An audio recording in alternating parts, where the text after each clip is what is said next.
Hello everyone. So I guess सब लोगों की पढ़ाई एकदम ज़ोरों शोरों से चल रही है। तो आज हम लोग डिस्कस करेंगे सेबी में कौन कौन से अमेंडमेंट एप्लीकेबल रहेंगे। तो देखिए बहुत ज़्यादा अमेंडमेंट नहीं है तो उसमें बहुत ज़्यादा टेंशन में आने की ज़रूरत नहीं है।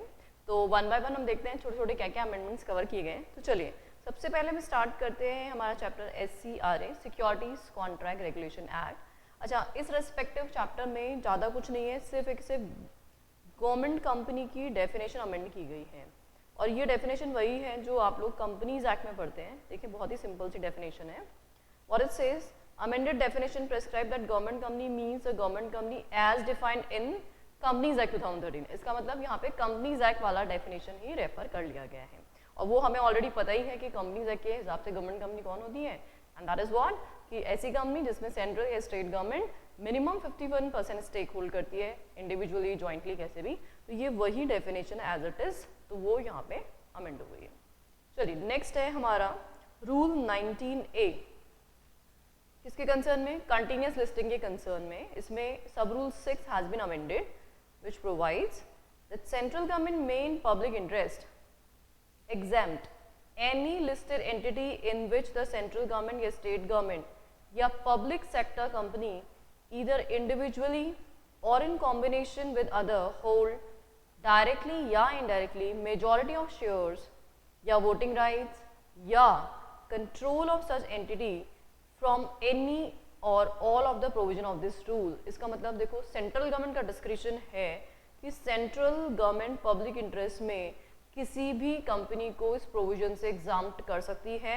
तो पब्लिक इंटरेस्ट में exempt any listed entity in which, कौन सी लिस्टेड एंटिटी जिसमें सेंट्रल या स्टेट गवर्नमेंट या पब्लिक सेक्टर कंपनी इंडिविजुअली या कॉम्बिनेशन में डायरेक्टली इनडायरेक्टली कितना परसेंट होल्ड करती है, मेजॉरिटी ऑफ शेयर होल्ड करती है, तो या वोटिंग राइट्स या कंट्रोल एक्वायर करती है, तो ऐसी कंपनीज को एग्जाम्पशन ग्रांट किया जा सकता है। ठीक है, में तो ये पावर दे दिया एग्जाम्पशन। तो चलिए इसमें तो इतना ही अमेंडमेंट है। अब हम बात कर रहे हैं सैबी, जो हमारा चैप्टर है सैबी एक्ट वाला, chapter number 4।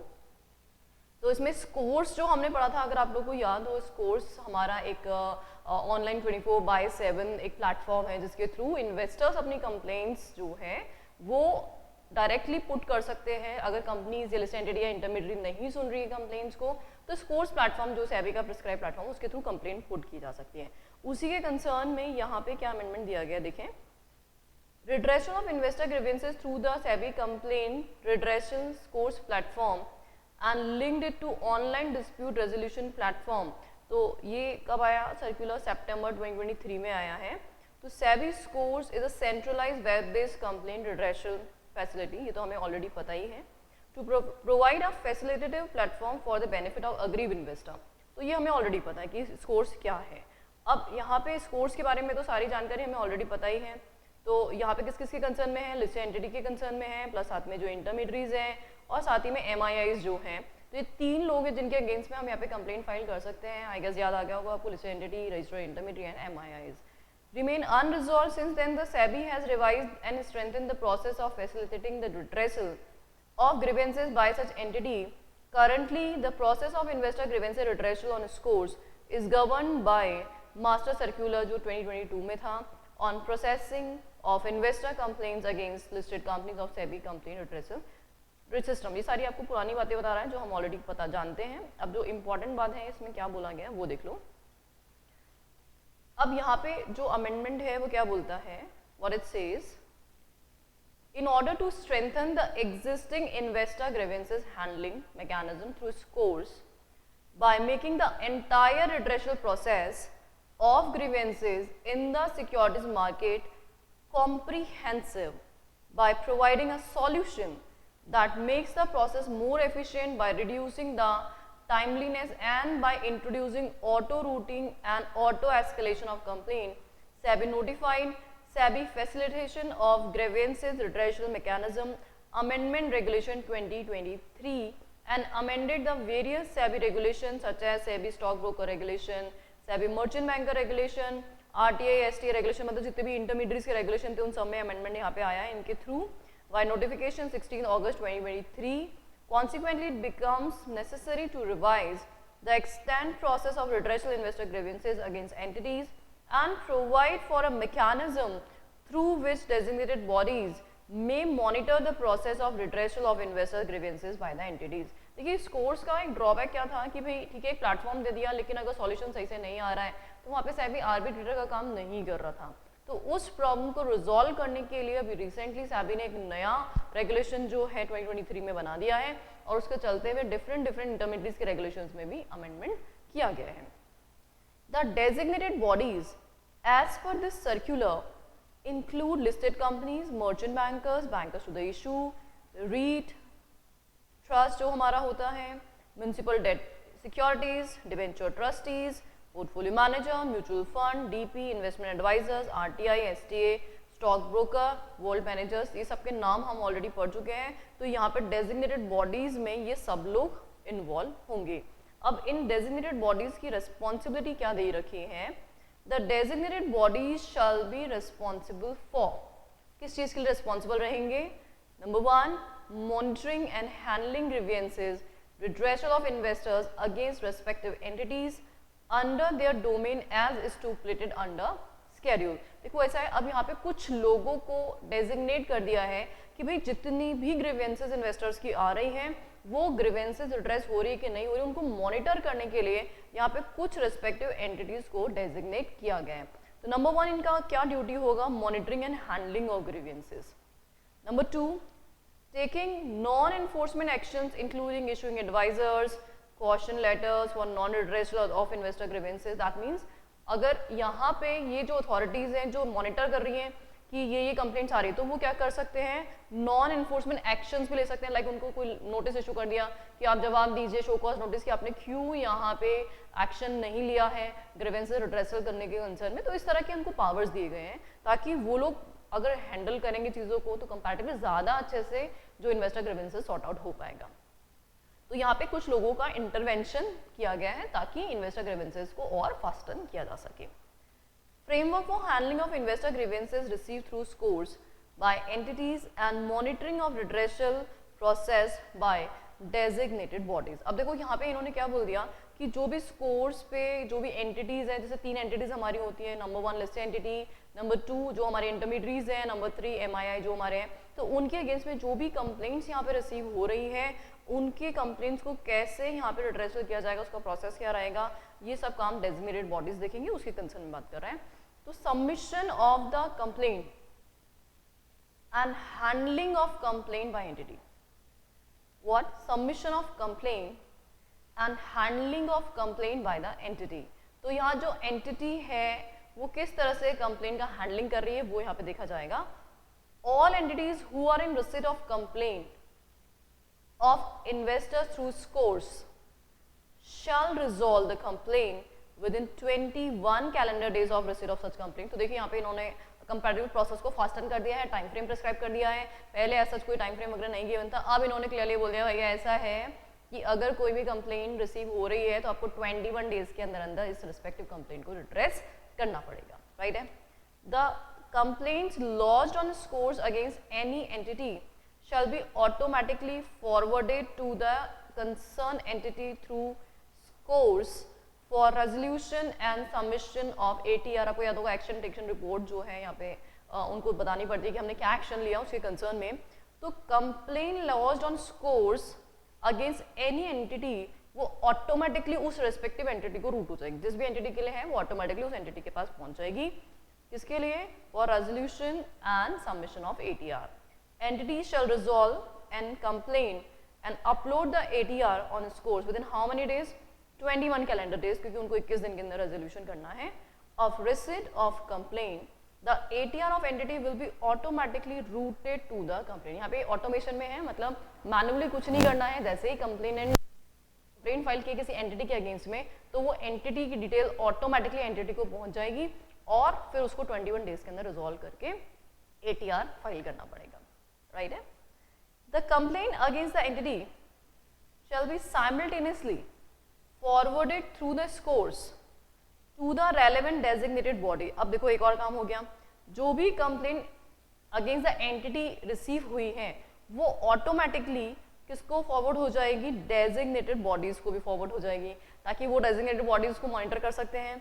shall ensure that the concerned entity submits the ATR within the stipulated time of 21 days। मतलब देखो ऑटोमेशन दो जगह जा रहा है, एक तो जो एंटिटी है कंसर्न एंटिटी उसके पास पहुंच जाएगा, दूसरा डेजिग्नेटेड एंटिटीज के पास भी पहुंच जाएगा, ताकि वो लोग देख पाएंगे कि कंप्लेंट टाइमली रिड्रेसल हो रही है कि नहीं हो रही है। Designated bodies shall monitor the ATR submitted by the entities under their domain and inform the concerned entity to improve the quality of redressal of grievances whenever required।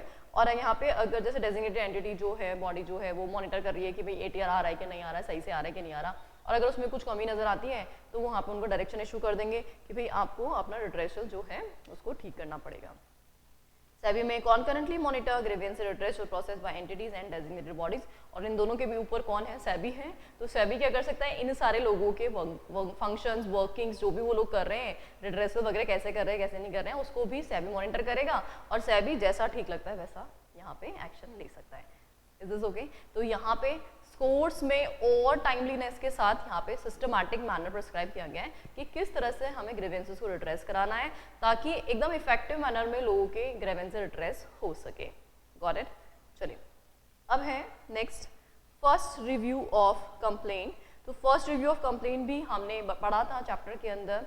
तो उसमें हमने पढ़ा था कि जो भी कंप्लेनेंट है, जो कंप्लेन फाइल करता है, मान लीजिए ATR आ गया है और आप यू आर नॉट सेटिस्फाइड, तो उसमें आपको वन टाइम रिव्यू का यहाँ पे राइट होता है। तो in case complainant is satisfied with the resolution provided by the entity by ATR or complainant does not choose to review the complaint shall be disposed on this course। Obviously ATR आ गया और आप satisfied हो गए, ठीक है भाई सही बोल दिया उन्होंने, सही काम कर दिया, हमारा प्रॉब्लम सॉर्ट आउट कर दिया है। तो इफ यू आर सेटिस्फाइड, आपको फर्दर कोई क्वेरी नहीं है, कोई प्रॉब्लम नहीं है, तो कंप्लेंट वहाँ पे क्या हो जाएगी, अब खत्म। ठीक है। However, if complainant is not satisfied, the complainant may request for a review of resolution provided by the entity within 15 calendar days from the date of ATR। तो अब यहाँ पे रिव्यू कराने का उसके पास ऑप्शन है, 15 डेज के अंदर वो रिव्यू करा सकता है। In case the complainant has requested for a review of resolution provided by the entity or the entity has not submitted the ATR within the stipulated time of 21 calendar days, the concerned designated body shall take cognizance of the complaint for first review of the resolution through scores। तो यहाँ पे कौन activated हो जाएगा? Designated body की भी आ रही है, क्या हो रहा है, किस दिन में रिस्पॉन्ड कैसे नहीं आया, या फिर रिस्पॉन्ड इन्होंने किया था तो जो भी इन्वेस्टर है वो क्यों नहीं सेटिस्फाइड हो रहा है, ऐसा क्या हो गया, क्यों एंटिटी सही से काम नहीं कर रही है, तो उसके लिए कॉग्निजेंस कौन लेगा? डेजिग्नेटेड एंटिटी लेगी। The designated body shall take up first review with the concerned entity wherever required।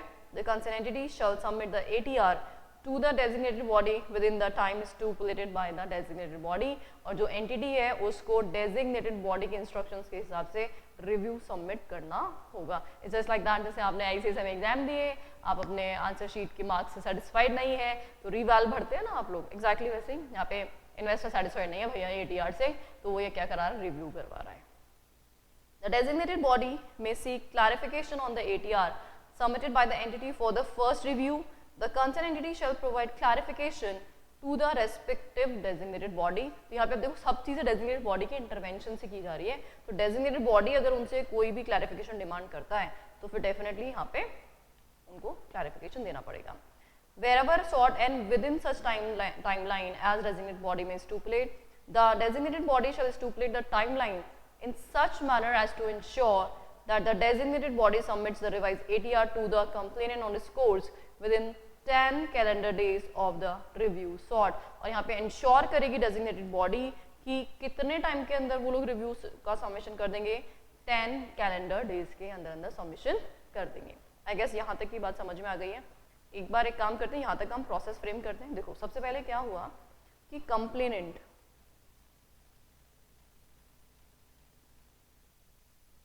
ने स्कोर्स पे कंप्लेंट फाइल कर दी। ठीक है, किसके अगेंस्ट में? ऑब्वियसली डेजिग्नेटेड जो भी हमारी एंटिटीज हैं यहाँ पे, कंसर्न एंटिटीज, उनके अगेंस्ट में। तो अब ये स्कोर्स से ऑटोमेटिकली रूट हो जाएगी दो लोगों को। नंबर वन, एक तो जो कंसर्न एंटिटी है उसको,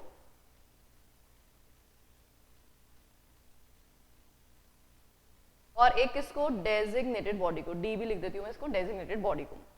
फिर जो कंसर्न एंटिटी है उसकी ड्यूटी क्या बनती है? उसको रिस्पॉन्ड करना पड़ेगा विद इन 21 डेज में। वो क्या करेगा? ATR फाइल करेगा, ATR एक्शन टेकन रिपोर्ट। अब अगर मान लीजिए 21 डेज में ATR नहीं आया, या फिर जो कंप्लेनेंट है वो सेटिस्फाइड नहीं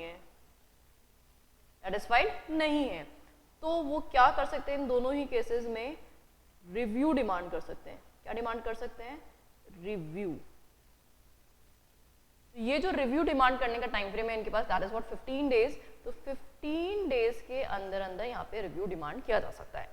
और अगर रिव्यू आया तो रिव्यू का रिप्लाई उनको करना पड़ेगा 10 डेज के अंदर अंदर। 10 डेज के अंदर अंदर रिव्यू का रिप्लाई किया जाएगा। और अगर मान लीजिए ATR से सेटिस्फाइड हो गया है, इफ सेटिस्फाइड, तब तो कहानी खत्म। सेटिस्फाइड हो गया है तो फिर उस केस में आपका रिजॉल्व हो गया, कंप्लेंट वहां से खत्म हो जाएगी। और ये सारी चीजें कौन इंश्योर करेगा? हमारा डेजिग्नेटेड बॉडी, कि ये सब कुछ काम 21 डेज में रिपोर्ट आएगी नहीं आई, रिव्यू क्यों आया, फिर उसके बाद उसने 10 दिन में रिप्लाई किया नहीं किया, ये सारी चीजें कौन इंश्योर करेगा? डेजिग्नेटेड बॉडी इंश्योर करेगी। फाइन है। चलिए अब आगे बढ़ते हैं। Second review. अब यहाँ पे इन्होंने सेकेंड रिव्यू का भी ऑप्शन दिया है। The complainant may seek a second review of the complaint with in 15 calendar days. With in how many days? 15 calendar days from the date of submission of ATR by the designated body, in case the complainant is satisfied with the ATR provided by the concerned designated body, or complainant does not choose to review the complaint within 15 calendar days, the complaint shall be disposed of on this course. And in case complainant is not satisfied with the ATR provided by the designated body, your concerned designated body has not submitted the ATR within 10 calendar days, जो 10 calendar days में हमारा first जो review का respond है वो नहीं आता है, तो SEBI may take cognizance of the complaint for second review through SCORES. तो अब यहाँ पे जो सेकंड रिव्यू है वो कौन करेगा? सेबी करेगा। अब यहाँ पे सेबी इंटरवीन करेगा, ये सेबी होगा, यहाँ पे सेबी कॉग्निजेंस लेगा। फर्स्ट रिव्यू में कॉग्निजेंस ले रहा था डेजिग्नेटेड बॉडी, और अब वो उनसे भी मामला सॉर्ट आउट नहीं हो रहा है, तो फिर सेबी यहाँ पे क्या कर लेगा? कॉग्निजेंस ले लेगा। SEBI may take up the review with the stakeholders involved including the concerned entity and designated body. The concerned entity or designated body shall take immediate action on receipt of second review complaint from SEBI and submit revised ATR to SEBI through scores within the timeline specified by the SEBI. तो अब इनको क्या करना पड़ेगा? SEBI को revised ATR file करनी होगी। SEBI या फिर designated body may seek clarification on the ATR submitted by the concerned entity for SEBI review complaint. The concerned entity shall provide clarification. जैसे ऊपर भी clarification की बात थी, यहाँ पे भी clarification की बात है, तो यहाँ पे clarifications डिमांड किए जा सकते हैं। आई गेस समझ में आया? सिंपल बात है एकदम। The second review complaint shall be treated as resolved या disposed or closed only when SEBI disposes या closes the complaints on score. तो जब SEBI उसको close करेगी तभी close होगा, otherwise नहीं होगा। Here mere filing of ATR with respect to SEBI review complaint will not mean that the SEBI review complaint is disposed of. तो that means SEBI के कहने पर यहाँ पे रेजोल्यूशन होगा, सिर्फ आपने ATR फाइल करते हो उससे कुछ नहीं होने वाला। SEBI बोलते हैं कि अच्छा हाँ यहाँ पे आपने प्रॉपर रेजोल्यूशन कर दिया है तो ही वो रेजोल्यूशन माना जाएगा, अदरवाइज उसको रेजोल्यूशन नहीं माना जाएगा, डिस्पोज्ड ऑफ नहीं माना जाएगा। राइट, चलिए आगे बढ़ते हैं। Action for failure to redress investor complaints by the listed companies. Designated stock exchange shall levy a fine of ₹1,000 per day per complaint on the listed company for violation of regulation number 13 of LODR regulation read with SEBI circular number this। तो यहाँ पे ₹1,000 per day के हिसाब से penalty start हो जाएगी अगर grievances retrace नहीं हो रही तो, पर कंप्लेंट के हिसाब से। और designated stock exchange shall issue a notice intimating the listed company about the levy of fine while also directing it to submit ATRs on the pending complaints and payment of fees within 15 days from the date of such notice। तो यहाँ पे direction issue कौन कर रहे हैं? Stock exchanges इनको issue कर रहे हैं। In case listed company fails to address the grievances and pay या fine levied within 15 days from the date of such notice. अगर मान लीजिए अब आप ना तो कंप्लेंट एड्रेस कर रहे हो, ना फाइन पे कर रहे हो, पेनल्टी पे नहीं कर रहे हो, कुछ नहीं कर रहे हो आप, तो concern designated stock exchange shall issue notice to the promoters of such listed company to ensure submission of ATRs on the pending complaints and payment of fine by the listed company within 10 days from the date of such notice, तो notice issue कर दिया जाएगा और notice issue के 10 दिन के अंदर payment करने के लिए बोला जाएगा। और अगर अभी भी आप फेलियर होते हो, in case listed entity fails to comply with the aforesaid requirement, या pay fine levied within the stipulated time period, designated stock exchange shall forthwith intimate the depositories to freeze the entire shareholding of the promoter। तो अब देख लो यहाँ पे कितना severe action हो गया है कि प्रमोटर की सारी सिक्योरिटीज फ्रीज कर दी जाएगी, as well as all other securities held in the demat account of the promoters। तो promoters की जितनी भी सिक्योरिटीज हैं demat account में, उन सबको यहाँ पे फ्रीज कर दिया जाएगा। In case this entity fails to pay the fine and resolve complaint despite receipt of notice as stated above, designated stock exchange may initiate other action as it deem appropriate। Freezing के अलावा और भी कोई उनको action लेना है तो वो सारे एक्शन यहाँ पे लिए जा सकते हैं। तो एक काम करते हैं, फटाफट से हमने यहाँ पे जो अभी पूरा एंटायर प्रोसेस पड़ा है उसको मैं वापस समरी कर देती हूँ आप लोगों के लिए, बहुत आसानी से याद हो जाएगा। Let's have a look. हाँ जी, तो देखो सबसे पहले कंप्लेनेंट था, complainant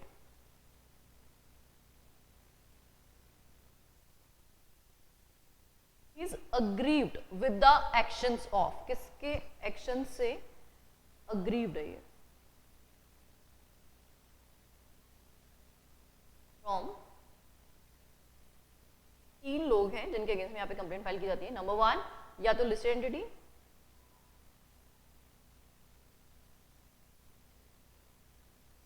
number 2 that is what intermediaries,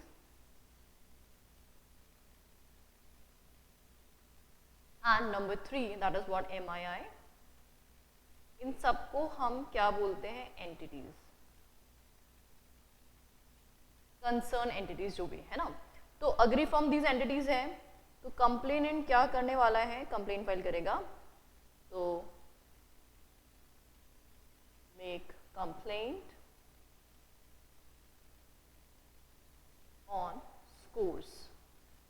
अब उसने स्कोर्स पे कंप्लेंट फाइल कर दी है, तो जैसे स्कोर्स पे कंप्लेंट आ जाएगी वैसे ही स्कोर्स के थ्रू ये जो रेस्पेक्टिव कंप्लेंट है ये रूट होएगी। किन किन लोगों को रूट होगी ये कंप्लेंट, 2 लोगों को रूट होगी। नंबर 1 जो भी कंसर्न एंटिटी है जिसके अगेंस्ट में कंप्लेंट है उसको ऑटोमेटिकली रूट हो जाएगी, कंसर्न एंटिटी को।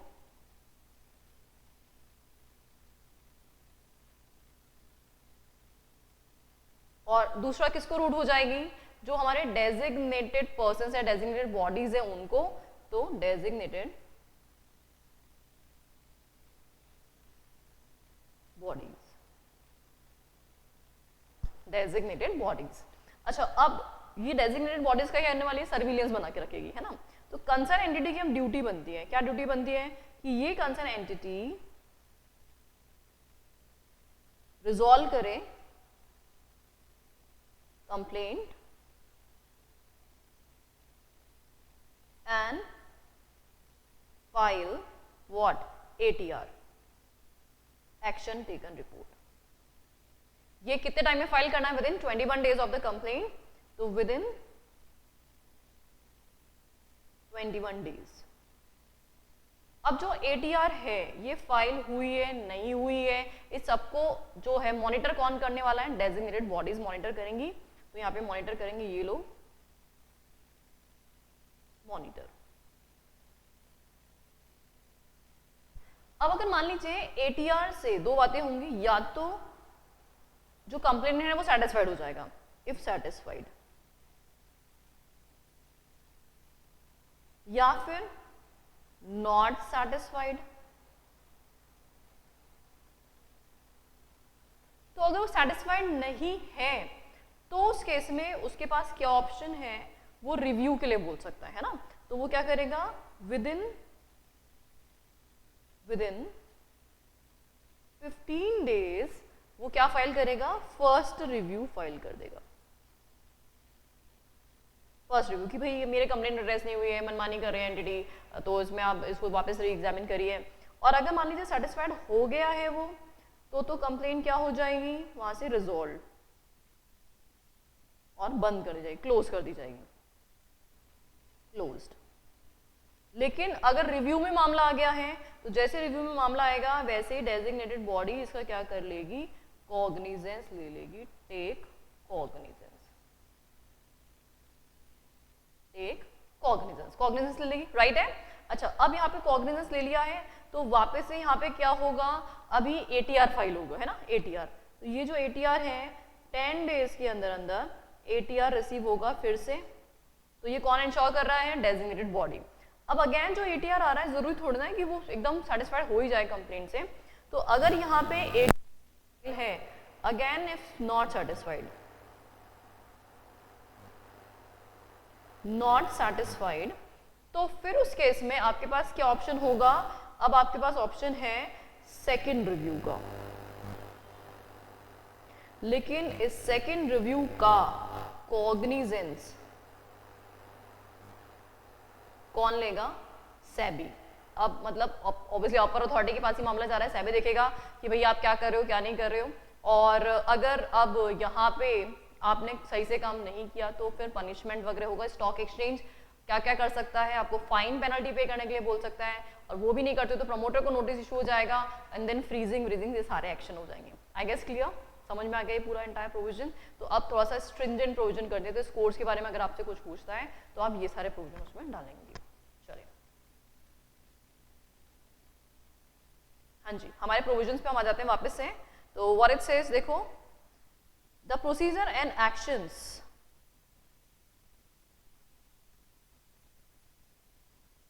procedures and actions mentioned above shall only be applicable for the categories of the complaint provided below। तो कौन कौन से ऐसे केसेस हैं जहां पे एक्शन लिए जा सकते हैं, let's have a look.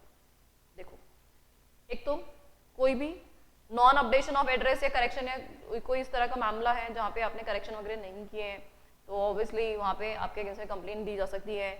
Non receipt of bonus, non receipt of dividend, ये सारे बहुत सारे मामले दे रखे हैं जिनके अगेंस्ट में यहाँ पे आपको एक्शन लेना होगा। हाँ जी, तो कौन कौन से मामले हुए हमारे, नॉन अपडेशन ऑफ एड्रेस या signature of correction etcetera, bonus, dividend, receipt of, non receipt of duplicate, मतलब इन्वेस्टर को इसी तरह के ग्रीवेंसेस होते हैं ना कि मुझे ये नहीं मिला वो नहीं मिला। तो यहाँ पे सारे वो नाम दे रखे हैं कौन कौन से नॉन रिसीट हैं, तो इनको जस्ट एक बार देखना है, इसमें कुछ है नहीं, ये हम पहले भी देख चुके हैं वैसे। चलो आगे बढ़ते हैं। Next, that is what general provision regarding investor grievance redressal.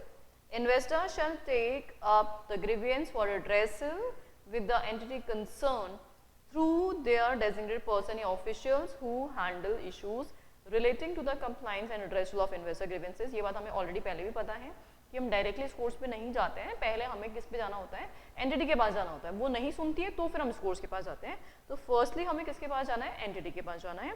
Investor who wish to lodge a complaint on scores are required to register themselves on www.scores.gov.in by clicking on register here under investor corner। ये बात हमें already पता है, ये भी हम पहले पढ़ चुके हैं। और while filing the registration form, details like name of investor, PAN, etc. This is the same thing which we have already done with. In order to enhance the speed and accuracy in redressal of grievance, the investor may lodge the complaint against the entity on its course within a period of 1 year from the date of occurrence of the cause of action। तो यहाँ पे cause of action के 1 साल के अंदर आप जो है कंप्लेंट फाइल कर सकते हो, ये भी हम ऑलरेडी पढ़ चुके हैं। तो ये बाकी सारी बातें जो हैं वो ऑलरेडी सेम ही हैं, तो इनको दोबारा से देखने की हमें ज़रूरत नहीं है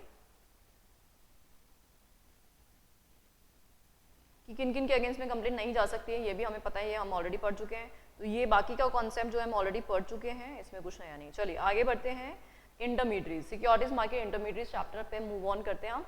तो आई गेस ये इस कोर्स वाला आपको अमेंडमेंट समझ में आ गया होगा कि किस तरह से फास्ट रेमेडी यहाँ पे प्रोवाइड कर रहा है इस कोर्स के through.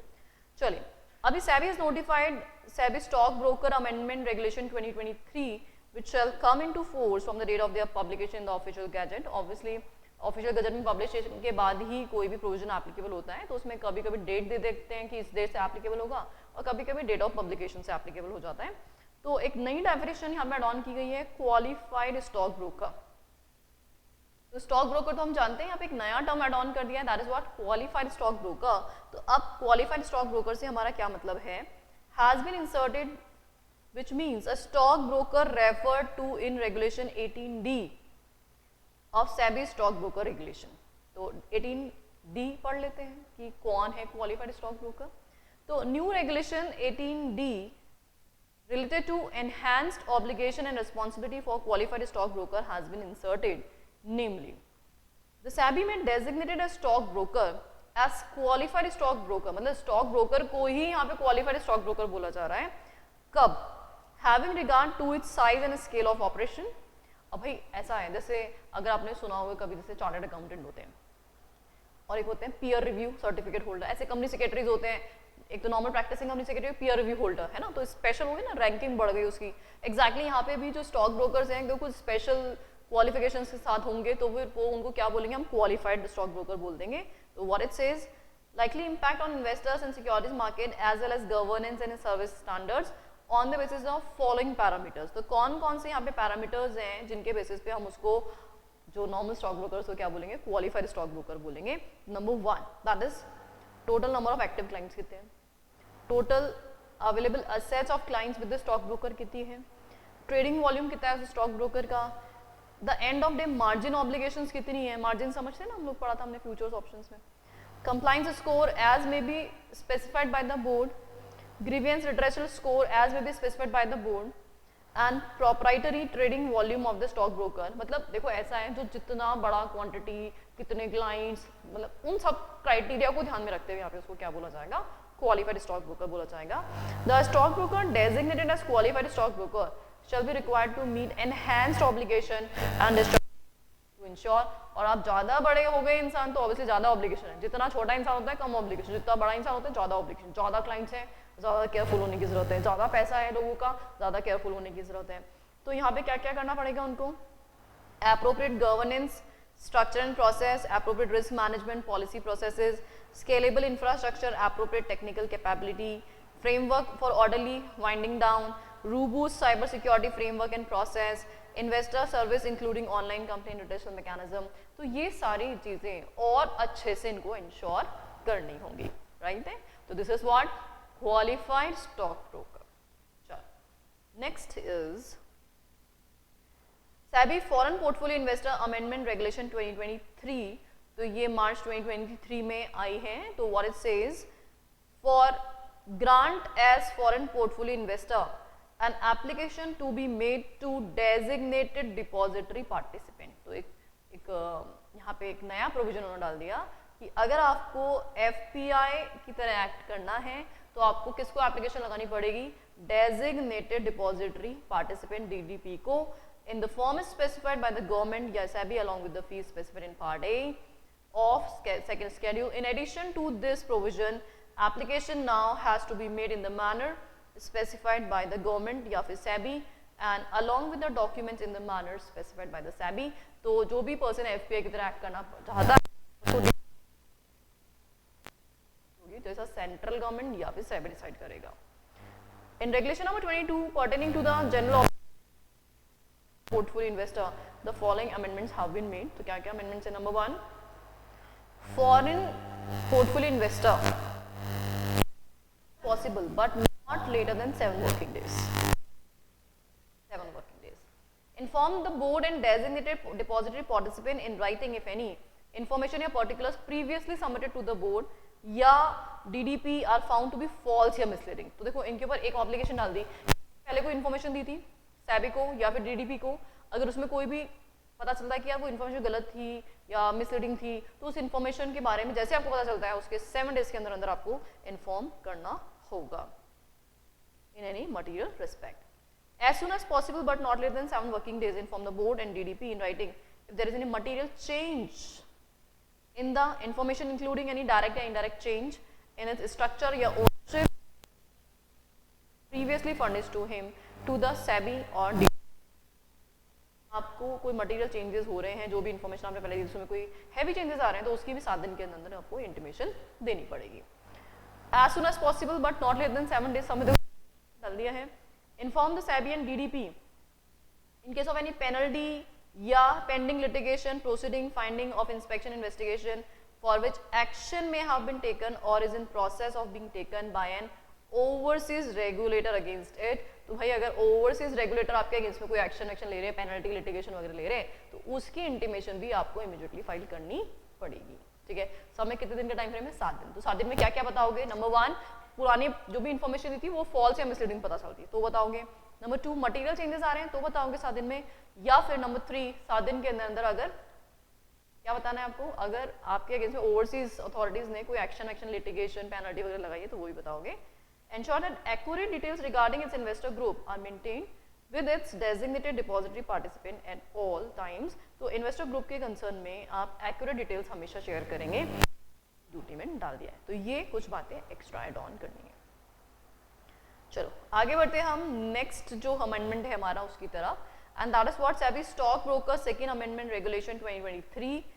SEBI has notified this respective regulation on July 2023 which shall come into force from the date of publication. तो हमें डेट वेट से तो क्या ही लेना देना है ना, वो तो कोई MCQ हमसे पूछेगा नहीं। अच्छा, तो अब बोला क्या इसने, regulation 10A SEBI stock broker regulation dealing with the registration of clearing member. As per the set regulation 10A, person is required to obtain certificate of registration from SEBI in order to act as clearing member. तो जो भी clearing member की तरह act करना है उनको SEBI से certificate of registration obtain करना पड़ेगा। The amendment provides that no separate registration shall be required for any person registered with the limited purpose clearing corporation as participant for participating in a tri-party repo segment for undertaking proprietary trades in corporate bonds। तो अगर आप limited purpose के लिए ही clearing जो corporation का काम कर रहे हैं तो आपको सेपरेट रजिस्ट्रेशन की जरूरत नहीं पड़ेगी। An explanation is inserted which provides a participant means any person who is an eligible entity as stipulated under the repurchase transaction, that is what repo rate, जो भी डायरेक्शंस हैं। तो बेसिकली हमें क्या बोलना चाह रहे हैं, देखो क्लियरिंग जो भी कॉर्पोरेशंस होते हैं उनको क्या करना पड़ता है, सेपरेट रजिस्ट्रेशन कराना पड़ता है कि भाई अब नॉर्मल केस तो क्या बोलता है कि in order to act as clearing corporation you need to obtain a certificate of registration. But अगर आप क्लियरिंग कॉर्पोरेशन का काम करें सिर्फ लिमिटेड पर्पस के लिए, लिमिटेड पर्पस क्या, that is for only try party repo segment में कोई प्रॉपर्टी ट्रेड वगैरह लेना है कॉर्पोरेट बॉन्ड के कंसर्न में, सिर्फ उसमें आप क्लियरिंग कॉर्पोरेशन का काम कर रहे हैं तो फिर उस केस में आपको सेपरेटली यहाँ पे रजिस्ट्रेशन कराने की जरूरत नहीं। चलो next is SEBI FPI second amendment regulation 2023। इसमें क्या बोला है देखें एक बार, जनरल ऑब्लिगेशन के कंसर्न में, a foreign portfolio investor that fulfils the criteria specified by SEBI from time to time shall provide information or document in relation to the person with any ownership, economic interest control in the FPI। तो FPI is bound to disclose कि कौन कौन लोगों का पैसा वो invest कर रहे हैं। अब ऐसे नहीं कर सकते कि भैया हमने पैसा लगा दिया, हम बता ही नहीं रहे कि सोर्स कहाँ से है, वो नहीं चलेगा। Information and document specified in sub regulation 6 shall be provided in the manner as specified, a manner of intimation तो SEBI जैसा बताएगा वैसे हम दे देंगे, राइट है। चलो अब हम नेक्स्ट अमेंडमेंट की तरफ मूव ऑन कर रहे हैं, ICDR रेगुलेशन, ठीक है। तो आई गेस यहाँ तक ये अमेंडमेंट सबको समझ में आ गया अच्छे से। हाँ जी, तो देखें इसमें number 1 that is what SEBI has notified SEBI ICDR second amendment regulation 2023।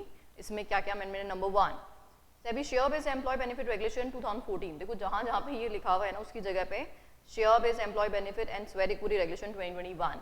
तो क्योंकि ये ही अमेंडेड रेगुलेशन है और कई कई जगह पे SEBI ICDR के अंदर पुराने रेगुलेशन का रेफरेंस दे रखा था, तो उसको जहाँ जहाँ पे पुराना रेगुलेशन 2014 वाला मिल रहा है उसको काट करके नया अमेंडमेंट करके वहाँ पे 2021 रेगुलेशन का रेफरेंस डालना है। तो ये नॉर्मल बात है। Regulation 14(1)26 pertaining to underwriting in case of IPO and FPO वो रिप्लेस हो गया है। वैसे आप लोगों के सिलेबस में जो CS एग्जीक्यूटिव में गिवन है अंडरराइटिंग वो बहुत ही बेसिक गिवन था, उसमें सिर्फ नामकरण दे रखा था, तो रेगुलेशन हमने वैसे भी पढ़ा नहीं है, वहाँ पे रेफरेंस ही देखा था। तो यहाँ पे जो अमेंडमेंट दे रखा है तो वो अमेंडमेंट हमारे लिए कोई खास रेलेवेंट है नहीं, क्योंकि हमने जब रेगुलेशन ही नहीं पढ़ा तो उसका अमेंडमेंट हमारे लिए मैटर नहीं करता, तो हम इसको छोड़ देंगे। चलिए अब उसके बाद नेक्स्ट है issue and listing of NCS security. तो NCS के कंसर्न में यहाँ पे क्या अमेंडमेंट दे रखा है, that is what green debt security has been substituted. अब ग्रीन डेट सिक्योरिटी से हमारा क्या मतलब है, that is what debt security issued for raising fund subject to the conditions as may be specified by the SEBI from time to time। तो ये SEBI बताएगा। Utilisation of project assets falling under the following categories. वैसे हमने already amended ही पढ़ा है क्योंकि ये February 23 का अमेंडमेंट है, तो हम लोगों ने क्लास में जो पढ़ा है वो ऑलरेडी अमेंडेड ही है, तो इन्होंने यहाँ पे डाल दिया है, but it is already covered in the class, तो इसलिए हमें इसको दोबारा से देखने की जरूरत नहीं है, ठीक है। This is already done in your class. ये भी जो अमेंडमेंट है इसका NCS का दैट इज ऑलरेडी कवर्ड, क्योंकि ये सारा हमने अमेंडेड ही पढ़ा है, ठीक है। तो NCS में भी नया कुछ अमेंडमेंट नहीं देखना है। चलिए आगे बढ़ते हैं यहाँ पे नेक्स्ट। हाँ जी, अब ये जुलाई 23 वाला जो अमेंडमेंट है ये एक बार हम देख लेते हैं। That what it says, with this notification the definition KMP and senior management have been added, और KMP means KMP as defined in the companies act. तो इन्होंने क्या बोला कि KMP के लिए आपको क्या करना है, KMP का जो कंपनीज एक्ट का डेफिनेशन है वही रेफर करना है। प्लस सीनियर मैनेजमेंट से क्या मतलब है, the officers and personnel of the issuer who are members of its core management team. तो सीनियर ऑफिसर्स कौन होंगे, जो कोर मैनेजमेंट टीम के लोग होंगे, excluding board of director. Board तो एक्सक्लूड कर दो क्योंकि बोर्ड तो बोर्ड है, बोर्ड के अलावा जो लोग होंगे वो सीनियर मैनेजमेंट में आएंगे। And shall also comprise all the members of the management one level below CEO, MD, WTD, वही इन लोगों से एक लेवल बिलो वाले रैंकिंग के जो लोग हैं वो भी सब सीनियर मैनेजमेंट के अंदर आएंगे, including CEO, manager in case there is no they are not part of the board of director. तो अगर CEO वगैरह जो है, मैनेजर अगर बोर्ड का पार्ट नहीं है, डायरेक्टर्स नहीं है, तो फिर वो लोग भी इसके अंदर फॉल करेंगे सीनियर मैनेजमेंट में। And shall specifically include the functional heads by whatever name called and the company secretary, CFO, ये सब लोग इसमें सीनियर मैनेजमेंट के अंदर फॉल करेंगे। फाइन, तो ये एक डेफिनेशन अडॉन की गई है। चलो आगे बढ़ते हैं नेक्स्ट अमेंडमेंट की तरफ। Filing of general information documents and की इंफॉर्मेशन डॉक्यूमेंट। तो issuer making private placement of NCS and seeking listing thereof on stock exchanges shall file a general information document with the stock exchange which shall contain the following disclosure namely। तो अगर आप private placement कर रहे हैं तो आपको एक general information document तो फाइल करना पड़ेगा, और उसमें क्या क्या बातें डालेंगे। Number 1 that is disclosures is specified in schedule 1 of this regulation। तो ठीक है, schedule 1 के डिस्क्लोजर जाएंगे, डिस्क्लोजर ऑफ कंपनीज एक्ट जाएंगे, एंड डिस्क्लोजर्स ऑफ सेबी। तो अंतपंत हम पे ये तीन चीजें एप्लीकेबल होती है, तीनों डाल दिया, सेबी के, कंपनीज एक्ट के और रेगुलेशन के शेड्यूल के। General information document shall be valid for a period of 1 year from the date of opening of the first offer of NCS made under that general information document. In respect of second or subsequent offer of NCS during the period of validity period of 1 year of that general information document, no further general information document is required to be filed। That means एक बार अगर आपने कोई general information document file किया है तो वो 1 साल तक वैलिड रहेगा। अगर आपने 1 साल की पीरियड में सब्सिक्वेंट इशू लेके आ रहे हैं तो आपको दोबारा से जनरल इन्फॉर्मेशन डॉक्यूमेंट फाइल करने की जरूरत नहीं होगी। फाइन है, चलिए। An issuer making private placement of second or subsequent offer of NCS during the validity period of general information document or shelf prospectus or a shelf placement memorandum as the case may be shall file key information document for each such second or subsequent जो भी आप NCS लेके आ रहे हैं। तो जब भी आप प्राइवेट प्लेसमेंट बेसिस पे सब्सिक्वेंटली इशू लेके आएंगे तो सिर्फ की इन्फॉर्मेशन डॉक्यूमेंट ही फाइल करना है, आपको जनरल इन्फॉर्मेशन डॉक्यूमेंट फाइल करने की जरूरत नहीं होगी। की किसके कंसर्न में होता है, इशू के कंसर्न में होता है, और जनरल किसके कंसर्न में होता है, इशूअर के कंसर्न में होता है। तो इसलिए वो तो एक बार हमने फाइल कर दिया, 12 महीने में आपका स्टेटस क्या ही चेंज हुएगा, तो इसलिए उसके बारे में दोबारा से फाइलिंग करने की कोई जरूरत नहीं होगी। चलो नेक्स्ट अमेंडमेंट की तरफ हम बढ़ रहे हैं।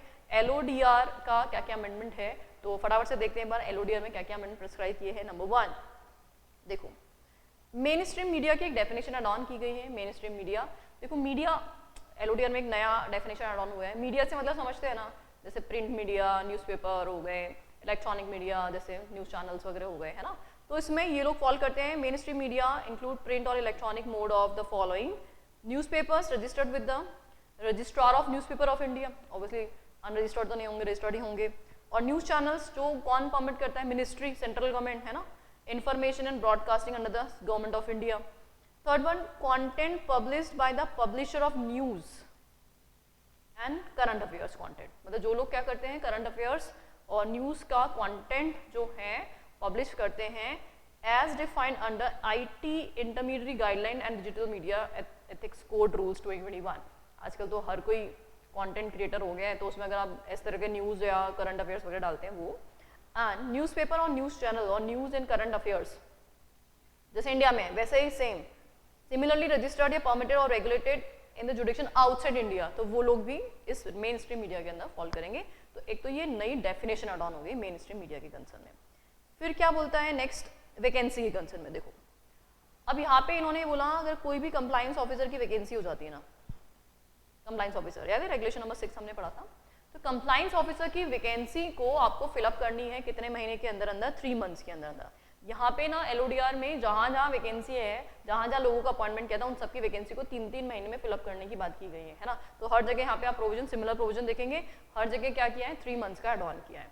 चलो नेक्स्ट है रेगुलेशन 17, नाम तो सुना ही होगा, composition of board.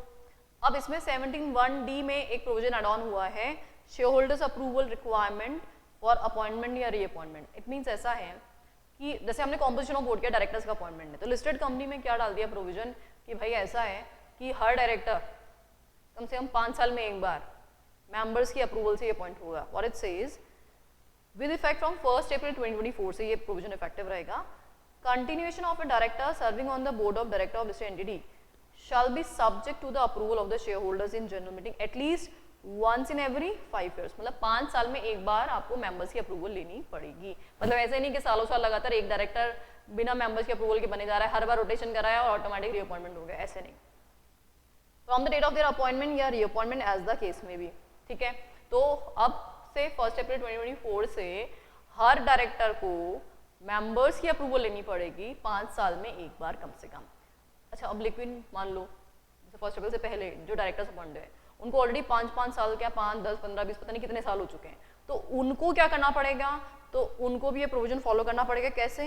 However the continuation of director serving on board of a listed entity on 31 मार्च 2024, जो ऑलरेडी 31 2024 बोर्ड को कंपनी के बोर्ड में है, without approval of the share holder for last 5 years और मोर, 5 साल से ज्यादा हो गए उसको बिना अप्रूवल के, तो shall be subject to the approval of shareholders in the first general meeting to be held after 31st March 24। तो 31st March 24 के बाद जो भी नेक्स्ट फर्स्ट जनरल मीटिंग होएगी, उस जनरल मीटिंग के अंदर इनको मेंबर से अप्रूवल लेनी होगी।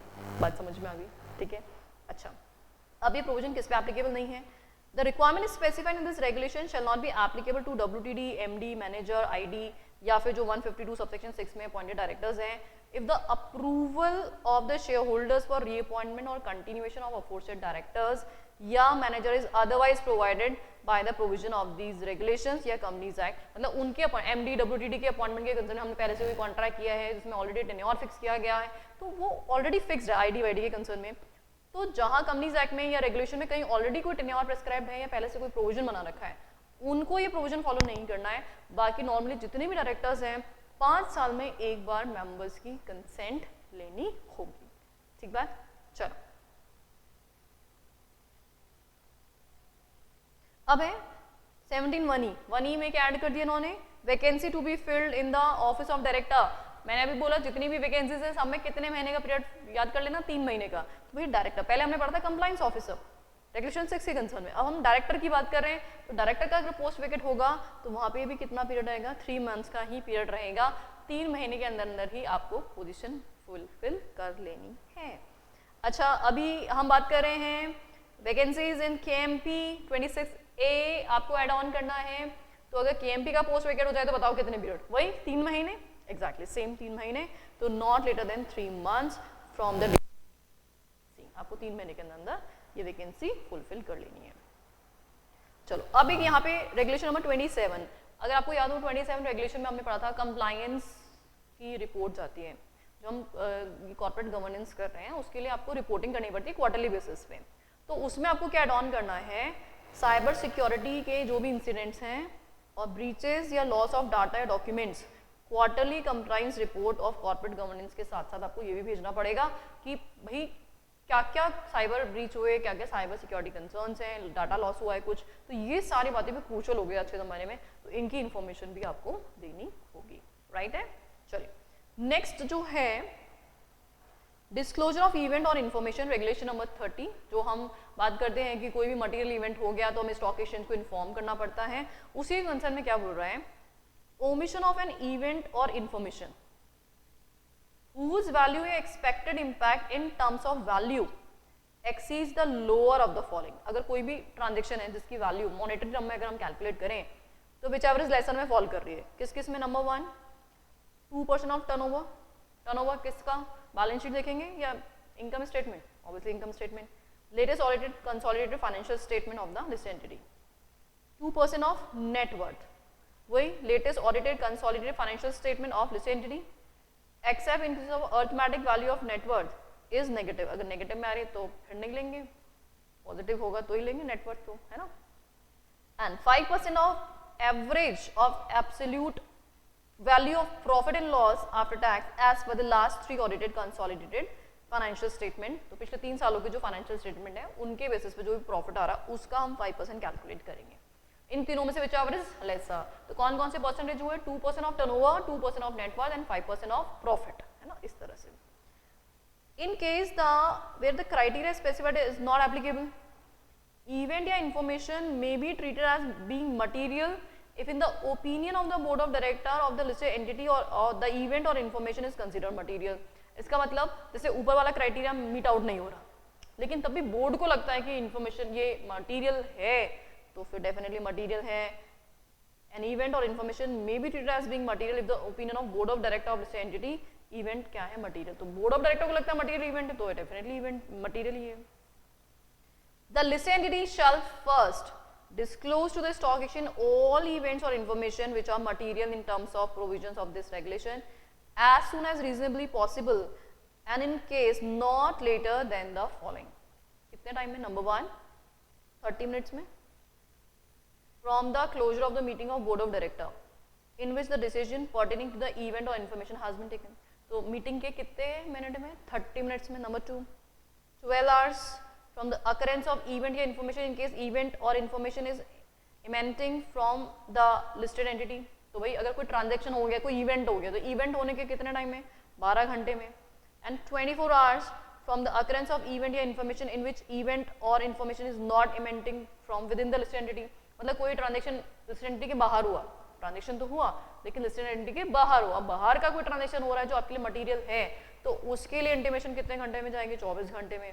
देखो 3 टाइप के डिस्क्लोजर हो गए। नंबर 1 मीटिंग कंक्लूड करोगे तो उसके 30 मिनट्स में, एंटिटी के अंदर विद इन, जैसे मान लो कैंपे और रिमूवल हो गया, ऐसा कोई भी इवेंट हो गया, है ना, या फिर मान लीजिए कोई भी आ गया, मतलब कोई भी जो विद इन द ट्रांजेक्शन हो गया तो उसमें 12 घंटों में। और अगर बाहर कोई ट्रांजेक्शन हो गया है तो उसमें 24 आवर्स के अंदर अंदर आपको इंटीमेशन देनी पड़ेगी। रेगुलेशन 30 किसके कंसर्न में है, डिस्क्लोजर ऑफ मटेरियल इंफॉर्मेशन के कंसर्न में। आई गेस क्लियर है। चलो आगे बढ़ते हैं फिर। However, disclosure with respect to the events for which timelines have been specified in Part A of Schedule 3 shall be made within such timelines, provided further that in case of disclosure is made after the timelines is specified under this regulation, this entity shall, along with such disclosure, provide the explanation for delay। तो भाई आपको क्या करना पड़ेगा, Schedule 3 Part A में जो timeline given है उसी में डिस्क्लोजर देना पड़ेगा जिनके लिए स्पेसिफाइड है, और अगर डिले कर रहे हो तो फिर एक्सप्लेनेशन पर डे का आपको एक्सप्लेनेशन देना पड़ेगा, ये एक दिन क्यों लगाया, फिर दूसरा दिन क्यों लगाया, इस तरह से पर डे के एक्सप्लेनेशन जाएंगे। Top 100 listed entities and thereafter top 250 listed entity, तो अब तो यही एप्लीकेबल है, तो 100 तो क्यों याद करना है हमें। 1 अप्रैल 2024 से टॉप 250 लिस्टेड एंटिटीज क्या करेंगी, shall confirm, deny, clarify any reported event or information in the mainstream media। ये डेफिनेशन आई था mainstream media की, तो mainstream media which is not general in nature and which indicates that the rumors of an impeding specific material event या information in the terms of the provision of this regulation are circulating amongst the investing public as soon as reasonably possible and not later than 24 hours from the reporting of event or information। However, if listed entity confirms the reported event or information, it shall also provide the current stage of such event या information। अब देखो top 250 listed entities के लिए क्या बोला गया कि भाई ऐसा है, आपकी कंपनी के कंसर्न में कोई रूमर फैल रहा है मेन स्ट्रीम मीडिया में, तो आपको उसको कंफर्म करना है, डिनाई करना, जो भी कुछ करना है, कंफर्म करना है, डिनाई करना है या क्लैरिफाई करना है कि क्या ये सच है या नहीं है। तो ये आपको कितने टाइम में कर लेना है, 24 आवर्स में, क्योंकि अभी ऊपर भी हमने पढ़ा ना कि जो बाहर हो रहा है लिस्टेड एंटिटी के बाहर कोई इवेंट हो रहा है तो उसमें 24 घंटे का टाइम होता है, तो 24 घंटे के अंदर अंदर आपको इसको क्या करना पड़ेगा, कंफर्म करना है या जो भी कुछ करना है। अगर आप कंफर्म कर देते हैं कि हाँ ये सही बात है, इन्फॉर्मेशन जो मार्केट में फैल रही है वो रूमर नहीं है, सच है, तो आपको क्या बताना पड़ेगा, उसका स्टेज भी बताना पड़ेगा कि अब आप फाइनली किस स्टेज पे पहुंच गए हैं। राइट है, चलिए। In case an event or information is required to be disclosed by the listed entity in terms of the provision of this regulation, pursuant to the receipt of communication from any regulatory, statutory, enforcement, judicial authority Listed entities shall disclose such communication along with the event या information unless disclosure of such communication is prohibited by such authority. तो अगर आपको कोई भी statutory authority से, legal authority से कोई भी इंफॉर्मेशन रिसीव हो रही है तो वो भी आपको डिस्क्लोजर देना पड़ेगा. अगर अथॉरिटी ने मना किया कि डिस्क्लोजर नहीं देना तो अलग बात है, बाकी अदरवाइज आपको यहाँ पे ये भी डिस्क्लोजर देना होगा. तो ये सारी बातें हम किसके कंसर्न में पढ़ रहे हैं? रेगुलेशन नंबर 30 के कंसर्न में पढ़ रहे हैं. आई गेस यहाँ तक समझ में आ गया. तो रेगुलेशन 30 ने देखो काफ़ी सारी बातें ऐड ऑन की कि मटेरियल इन्फॉर्मेशन के कंसर्न में पहली बात तो इन्होंने ये बोला कि कौन सा स्पेसिफिक मटेरियल यहाँ पे इवेंट माना जाएगा, जिसमें हमने 3 में से विच एवर इज लेसर वाली कंडीशन इंप्लीमेंट करनी है. That is what 2% of what turnover, 2% of net worth, 5% of profit. इनमें से विच एवर इज लेसर में आप फॉलो कर रहे हैं क्या? अदरवाइज कोई भी ट्रांजेक्शन है तो उसमें हमने डिस्क्लोजर टाइम फ्रेम भी देख लिया कि भाई 30 मिनट में देना है, 12 घंटे में देना है, 24 घंटे में देना है. और मेन स्ट्रीम मीडिया से रिलेटेड कोई रूमर वगैरह फैल रहे हैं तो उनके बारे में कंफर्मेशन देना है या जो भी कुछ क्लैरिफिकेशन है वो आपको देने हैं. तो ये सारी बातें जो है रेगुलेशन नंबर 30 के कंसर्न में ऐड ऑन हुई है. अब हम नेक्स्ट जो बात करेंगे this is in regard of regulation number 30.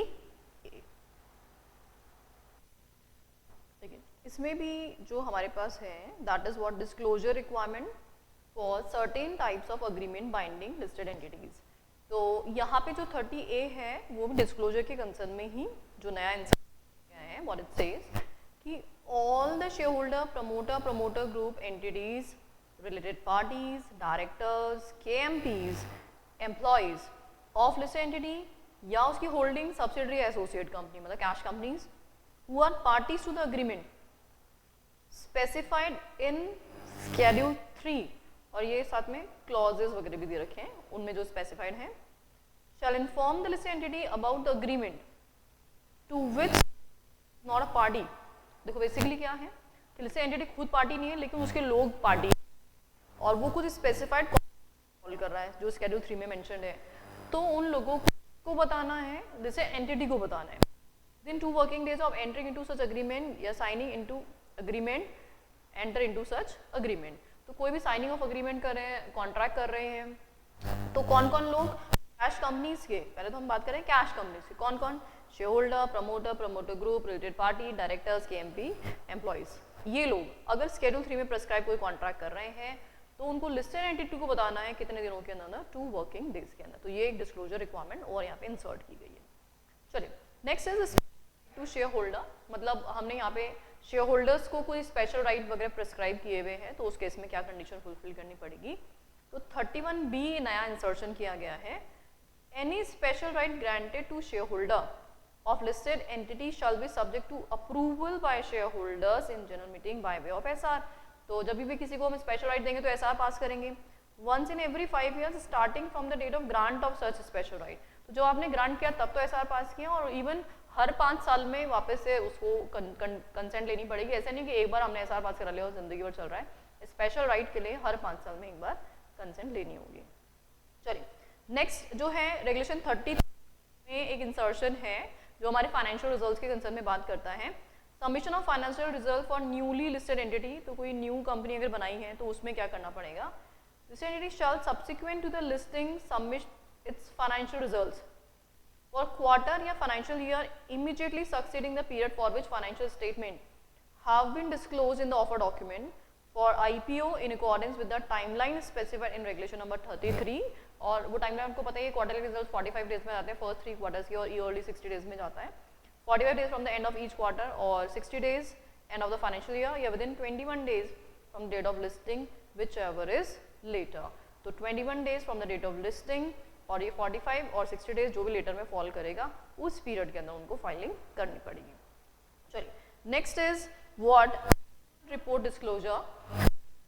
1000 listed entities the annual report shall contain business responsibility and sustainability report. तो देना टॉप 1000 एंटिटीज को प्रेस्क्राइब करना है. और अब बिजनेस रिस्पॉन्सिबिलिटी है तो भाई आप एनवायरनमेंट के लिए, सोशल के लिए क्या क्या वेलफेयर के काम करते हैं. Environmental, social, governance disclosure in the format as may be specified by the SEBI. तो ये टॉप 1000 लिस्टेड एंटिटी के लिए कंप्लायंस रिक्वायरमेंट है. चलिए नेक्स्ट जो है SEBI LODR third amendment regulation जिसमें इन्होंने क्या प्रेस्क्राइब किया है? चैप्टर 6 से framework for voluntary delisting of non convertible debt security या non convertible redeemable preference share, तो उनके लिए इन्होंने यहाँ पे फ्रेमवर्क प्रेस्क्राइब किया है। अब ये जो चैप्टर है वॉलेंटरी डीलिस्टिंग वाला, ये एप्लीकेबल किस पे रहेगा? ये एप्लीकेबल रहेगा वॉलेंटरी डीलिस्टिंग के लिए। किसका वॉलेंटरी डीलिस्टिंग हो रहा है? Of all listed non convertible debt और non convertible redeemable preference shares, मतलब एनसीएस की बात हो रही है यहाँ पे। From all any of the stock exchanges where such non convertible debt securities या फिर non convertible redeemable preference shares are listed, तो जहाँ जहाँ पे ये लिस्टेड है, अगर सबसे या कुछ स्पेसिफिक स्टॉक एक्सचेंज से आप डिलिस्ट हैं, देखो ऐसे डिलिस्टिंग के कंसर्न में हमने चैप्टर पढ़ा ही है, तो अभी यहाँ पे ये जो बात कर रहे हैं हम, कौन सा? ये अमेंडमेंट। तो ये जो चैप्टर 6A ऐड हुआ है LODR के अंदर, वो किसके लिए हुआ है? NCS के डिलिस्टिंग की कंसर्न में बात कर रहे हैं, ठीक है, तो उसके लिए एप्लीकेबल है ये। चलिए let's have a look in principle the stock exchange. अब यहाँ पे पूरे एंटायर जब चैप्टर 6 से ऐड हो गया तो इसके बारे में पूरी कंडीशंस एप्लीकेबल रहेंगी, तो क्या क्या कैसे कैसे प्रोसेस यहाँ पे फॉलो करना है, let's have a look.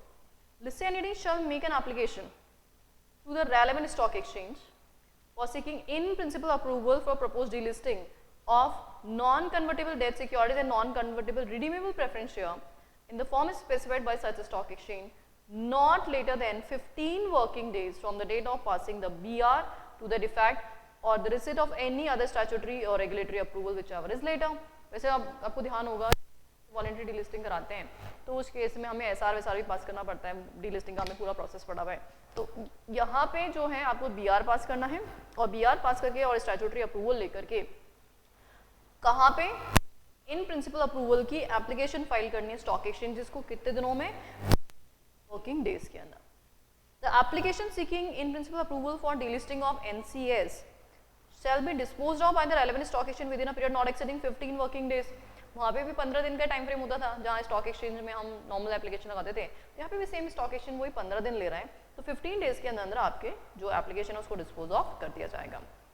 The listed entity shall send the notice of delisting to the holders of NCS not later than 3 working days from the date of receipt of in principle approval। और जैसे यहाँ पे delisting हो जाता है तो उसका notice holders को दे दिया जाएगा कितने दिनों में? 3 वर्किंग डेज में from the date of in principle approval. जैसे स्टॉक एक्सचेंज प्रिंसिपल अप्रूवल मिल जाती है उसके 3 दिन के अंदर हम होल्डर्स को इंटीमेशन देंगे। देखो वैसे है ना, पे जो NCS की हम बात करें उनका रिडम्पशन तो होना ही है वैसे भी, तो इसका मतलब जो होल्डर्स उनके इंटरेस्ट पे कोई ज़्यादा एडवर्स इंपैक्ट नहीं पड़ रहा, क्योंकि एट द एंड उनको तो मेच्योरिटी पे पेमेंट मिलेगा ही मिलेगा, चाहे वो प्रेफरेंस शेयर हो या डिबेंचर्स हो, दोनों का। तो इसलिए अगर डीलिस्ट करा लेते हैं तो उनका इंटरेस्ट कोई खास फर्क नहीं पड़ रहा है, तो इसलिए यहाँ पे जो प्रोविजंस हैं वो भी कम रहेंगे, कंप्लाइंसेस कम रहेंगे, टाइम फ्रेम भी कम रहेगा, सब कुछ काम जल्दी जल्दी होएगा। Approval from holders and NOC from debenture trustee. The listed entity shall obtain approval from the holders of non-convertible debt securities या non-convertible redeemable preference share within 15 working days from the date of notice of delisting। The listed entity shall also obtain NOC जो no objection letter है from debenture trustee in case delisting of non-convertible debt security। तो अगर non-convertible debt securities हैं तो उस case में हम debenture trustee से अप्रूवल ले लेंगे, मतलब हमें लेना पड़ेगा, और उनकी जो अप्रूवल कितने दिनों में लेनी है? 15 वर्किंग डेज में हमें उनसे अप्रूवल लेना पड़ेगा। Failure of delisting proposal. The delisting proposal shall be deemed to have failed under any of the following circumstances। Number 1, non receipt of in principle approval from the stock exchange, stock exchange से in principle approval आई नहीं, या फिर non receipt of requisite approval from the holders of non convertible debt securities, NCS के holders ने approval नहीं दी, या फिर non receipt of no objection letter। तो अभी तक हम यही तो काम किए थे, हमने 3 चीज़ों की अप्रूवल ली है। हमने सबसे पहले किससे? स्टॉक एक्सचेंज से इन प्रिंसिपल, होल्डर से अप्रूवल, इसे नो ऑब्जेक्शन लेटर। ये तीनों में से कोई भी चीज़ अगर नहीं मिलती है तो डिलिस्टिंग हो जाएगा। Delisting of NCS and in case failure of delisting proposal listed entity shall intimate the same to the stock exchange within 1 working day from the date of failure. तो जैसे आपकी अप्रूवल्स नहीं आती उसके 1 दिन के अंदर अंदर आप स्टॉक एक्सचेंज को इन्फॉर्म कर देंगे कि हमारा डिलिस्टिंग क्या हो गया, फेलियर हो गया। Final application. अब देखो कितना छोटा एंड शॉर्टकट प्रोसेस है, कितना बड़ा सारा प्रोसेस पढ़ते थे, यहाँ पे एकदम शॉर्ट में सारा काम हो गया। Within 5 working days from the date of obtaining the requisite approval from the holders of non-convertible securities जो भी आपकी हैं, the listed entity shall make a final application for delisting to the stock exchange specified by the stock exchange। और final application दे दी stock exchange को, फिर stock exchange वापस से time लेगा, तो उसमें वही स्टॉक एक्सचेंज हमेशा 15-15 दिन का टाइम लेता है। तो फाइनल एप्लीकेशन डिस्पोज ऑफ करेगा stock exchange within how many days, 15 working days from the date of receipt of such application that is complete in all respects. Upon disposal of final application for delisting of stock exchange, NCS as the case may be shall be delisted from the stock exchange. Finally उनका क्या कर दिया जाएगा, delisting कर दिया जाएगा। तो एकदम सिंपल सी प्रोसेस है, एक बार फटाफट से मैं आप लोगों के लिए फ्रेम कर देती हूँ प्रोसेस क्या रहेगा। Let's have a look. delisting किसका delisting करा रहे हैं, of NCS, non convertible securities का। अगर हम नॉन कन्वर्टेबल सिक्योरिटीज का डिलिस्टिंग करा रहे हैं तो स्टेप 1 में तो हमें BR पास करना है, पास BR। और BR पास करने के बाद आप कहाँ पहुँच जाओ, स्टॉक एक्सचेंज के पास, किसके लिए, इन प्रिंसिपल अप्रूवल के लिए। और कितने दिनों में पहुँच जाओ, 15 डेज में। फिर स्टॉक एक्सचेंज कितना टाइम लेगा, वही 15 डेज लेगा, या तो अप्रूवल दे देगा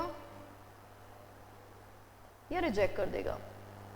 अगर अप्रूवल आ गया तो हम फर्दर प्रोसीड करेंगे, अप्रूवल आ गया तो फिर हमें क्या दो काम करने हैं, नंबर 1 एक तो जो होल्डर्स है उनकी अप्रूवल लेना है, अप्रूवल ऑफ होल्डर, एंड दूसरा काम क्या करना है, हमें किससे अप्रूवल लेना है, अगर डिबेंचर ट्रस्टीज हैं तो उनसे नो ऑब्जेक्शन लेटर, किससे, डिबेंचर ट्रस्टीज से, ठीक है।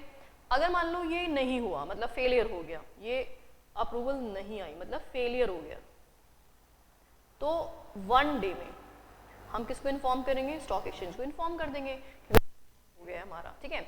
अच्छा, अब ये फेलियर हो गया है तो कहानी खत्म। लेकिन अगर अप्रूवल आ गई है, तो अगर यहाँ पे सारी अप्रूवल आ गई है तो हम 5 डेज में क्या करेंगे, फाइनल एप्लीकेशन लगाएंगे, final application to stock exchange, और फाइनली 15 डेज में स्टॉक एक्सचेंज क्या कर देगा, अप्रूवल दे देगा, ठीक है ना। तो एकदम सिंपल सा हमारा यहाँ पे प्रोसेस है जो हमें यहाँ पे फॉलो करना है, राइट है, क्लियर। चलो आगे बढ़ते हैं फिर। तो ये सारी बातें हमने इसमें कवर की थी। ये फाइनल एप्लीकेशन हमने लगा दी थी 5 डेज में रिक्विजिट अप्रूवल्स आने के, और साथ ही में अगर फेलियर हुआ था तो 1 वर्किंग डेज में हमने स्टॉक एक्सचेंज को इन्फॉर्म कर दिया था, प्लस हमें लेना था नो ऑब्जेक्शन लेटर वगैरह सब कुछ ऑब्टेन करना था, और ये सब काम हमें कितने दिनों में करना था, 15 वर्किंग डेज के अंदर अंदर करना था। अच्छा, और इंटीमेशन भी देना था हमें 3 वर्किंग डेज में। तो प्रोसेस में ये वाला भी आप टाइम फ्रेम ऐड कर लेना कि जो भी हमें अप्रूवल मिल गया था इस एंटिटी को, उसको 3 वर्किंग डेज में आपको होल्डर्स को भी इन्फॉर्म करना पड़ेगा, नोटिस आपको देना पड़ेगा। तो ये भी एक बार इसमें डाल दीजिएगा। यहाँ पे जैसे आपको इन प्रिंसिपल अप्रूवल आ गई है, इन प्रिंसिपल अप्रूवल, तो यहाँ पे आपको क्या करना पड़ेगा, 3 वर्किंग डेज के अंदर अंदर नोटिस भी देना पड़ेगा, राइट। चलिए आगे बढ़ते हैं फिर next. SEBI LODR regulation 4th amendment जो आया सितंबर 23 के अंदर, तो उसमें इन्होंने क्या नोटिफाई किया है, रेगुलेशन नंबर 62A इन्होंने notify, listing of subsequent issuance of non convertible debt securities has been inserted in the same is provided as under. तो 62 एक नया रेगुलेशन और इन्होंने एड ऑन किया है। तो listed entity whose non convertible debt securities are listed shall list all NCS proposed to be listed या proposed to be issued on or after 1st January 2024 on the stock exchanges। बोलना चाह रहा है basically किसके concern में है, listing of subsequent issuance of non convertible debt security, मतलब आप सब्सिक्वेंटली फ्यूचर में कोई भी सिक्योरिटी इशू करोगे वो आपको लिस्ट करानी है उसके कंसर्न में। लिस्टेड एंटिटी जिसके नॉन कन्वर्टेबल डेट सिक्योरिटी क्या है, ऑलरेडी लिस्टेड है, shall list all non convertible debt security propose to be issued on और आफ्टर 1st January 2024। तो 1st January 2024 के बाद जो भी सब्सिक्वेंटली इशू करोगे वो भी लिस्ट होगा, ऑलरेडी लिस्टेड है तो आप आगे वाले भी लिस्ट कराने पड़ेंगे। फिर दूसरा क्या बोलते हैं, वो subsequent issues of unlisted non convertible debt security made on और before 31st December 2023 are outstanding on the set day may list such securities on the stock exchange. अब यहाँ पे ऑलरेडी लिस्टेड एंटिटी है, उसका कोई सब्सिक्वेंट इशू जो आया था वो कब आया था, 31st December 2023 से पहले आया था।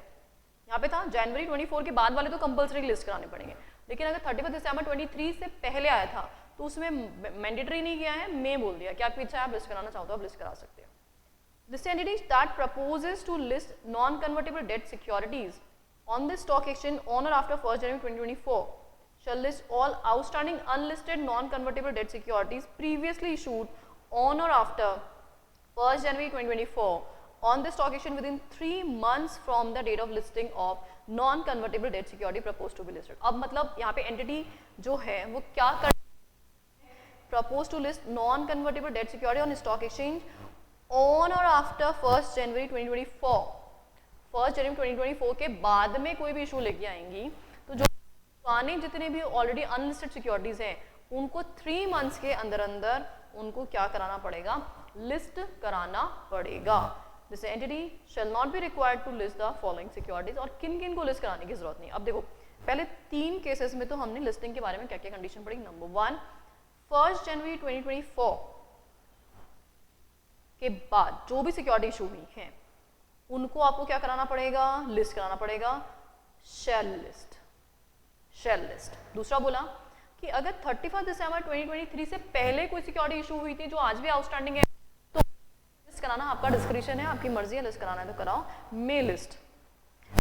केस क्या बोला कि अगर आपको क्या करना है, आप क्या बोल रहे हो, proposes to list the non-convertible debt security on the stock exchange on or after 1st January 2024. तो जो 1st January 2024 के बाद लिस्टिंग करा रही है कोई भी कंपनी तो उनको पुरानी जितनी भी अनलिस्टेड सिक्योरिटीज हैं उनका लिस्टिंग 3 मंथ्स के अंदर अंदर कराना पड़ेगा. These are the 3 situations. And अब किस किस केस में लिस्टिंग आपको कराने की जरूरत नहीं है, कौन कौन से ऐसे सिक्योरिटीज है जिनकी लिस्टिंग कराने की जरूरत नहीं है.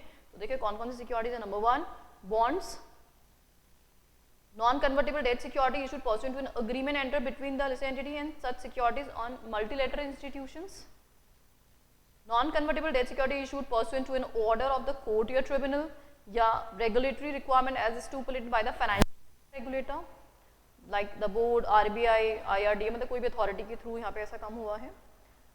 Securities issued by the listed entity under clause 2 and 3 of sub-regulation number 4 shall be locked in and held till maturity by the investor and shall be unencumbered. तो ये जो भी सिक्योरिटीज हैं वो क्या रहेंगी, लॉक्ड इन रहेगी. कब तक, मैच्योरिटी तक, मतलब उनको ट्रांसफर करने के राइट नहीं होंगे.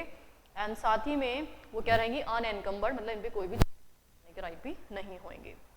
दिस एंटिटी कौन कौन से वाले, 2 और 3 वाले. 2 और 3 वाले कौन से वाले, जो ये वाले. Issued under clauses 2 and 3 of sub 4. तो सब रेगुलेशन नंबर 4 ये कौन कौन सिक्योरिटीज जो हैं जिनका लिस्टिंग अलाउड नहीं, जरूरी नहीं था, है ना, उनके कंसर्न में बोल रही है. Listed entity proposing to issue securities under sub regulation number 4 shall disclose to the stock exchange on which non-convertible debt securities are listed all the key terms of such securities including embedded options, security offered, interest rate, मतलब full disclosure देना है आपको. अगर इस तरह की कोई भी सिक्योरिटी आप इशू कर रहे हैं तो स्टॉक एक्सचेंज को आपको फुल डिस्क्लोजर भी देना होगा. तो यहाँ पे कंपल्सरी लिस्टिंग के ये रेगुलेशन जो है वो नया इंसर्ट किया गया है. That is what regulation number 62A. Security आप इशू कर रहे हो नॉन कन्वर्टेबल डेट सिक्योरिटीज की तो उसकी लिस्टिंग को मैंडेट करने के लिए प्रोविजन बनाया गया है. ठीक है, चलिए तो आगे देखते हैं नेक्स्ट अमेंडमेंट. हाँ जी, तो ये हमारा जो रेगुलेशन 30 सब रेगुलेशन 11 है इसमें क्या बोला गया है, this entity may on its own initiative also confirm or deny any reported event or information to the stock exchange. However, the top 100 and thereafter 250, तो 250 ही हमें याद रखनी है, with effect from the date as may be specified by SEBI, shall confirm, deny or clarify any reported event या information in the mainstream media which is not general in nature and which indicates that rumors of an impending specific material event or information in terms of provision of this regulation are circulating among the investing public as soon as 24 hours. तो ये हम already देख ही चुके हैं कि वही 24 घंटे के अंदर उनको बताना पड़ेगा. चलिए नेक्स्ट हम आगे बढ़ते हैं बाय बैक, जो हम ऑलरेडी पूरा अमेंडेड चैप्टर पढ़ चुके हैं तो इसलिए इसका अमेंडमेंट हमारे लिए रेलेवेंट नहीं है. चलो नेक्स्ट इज म्यूचुअल फंड. ये म्यूचुअल फंड में क्या इन्होंने एड ऑन किया है, एक न्यू डेफिनेशन एड ऑन की है लिक्विड नेटवर्थ की. तो लिक्विड नेटवर्थ से हमारा क्या मतलब है, net worth deployed in liquid asset. Liquid net worth से मतलब है net worth deployed in liquid assets which are unencumbered and shall include cash, money market instrument, भाई लिक्विड एसेट में यही आते हैं जो इजीली कैश में कन्वर्टेबल होते हैं, government securities, treasury bill, repo on government securities and any other like instrument as specified by the board from time to time. तो यहाँ पे लिक्विड नेटवर्थ में सारी लिक्विड एसेट्स को इंक्लूड किया गया है। चलिए, new definition of NAV. NAV में जो डेफिनेशन काफ़ी इंपॉर्टेंट रहती है हमारे लिए, तो उसमें क्या अमेंडमेंट है, value computed in the manner provided in सब regulation number 1 of regulation 48 of these regulation. तो एनएवी का यहाँ पे आपको क्या बोला है, रेगुलेशन 48 सब रेगुलेशन 1 के हिसाब से कैलकुलेशन करना है। रेगुलेशन 7 क्या बोलता है, pertaining to eligibility criteria for registration of mutual fund, clause A has been substituted relating to the sponsor having sound track record.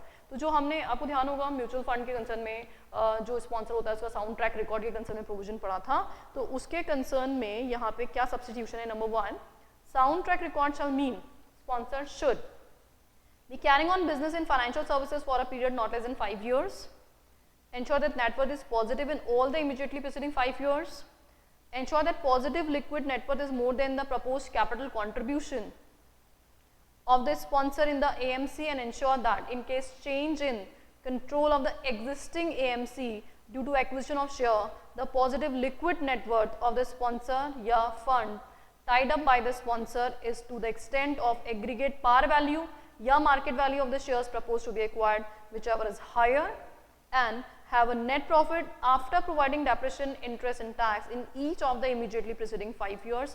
जैसे पहले क्या था कि 5 में से कोई भी 3 years में आपका हो सकता है, तो एनी उसमें बोला था, तो अभी यहाँ पे each of the 5 years बोला है इसने। Average net annual profit after depreciation, interest and tax during the immediately 5 years at least rupees 10 crore।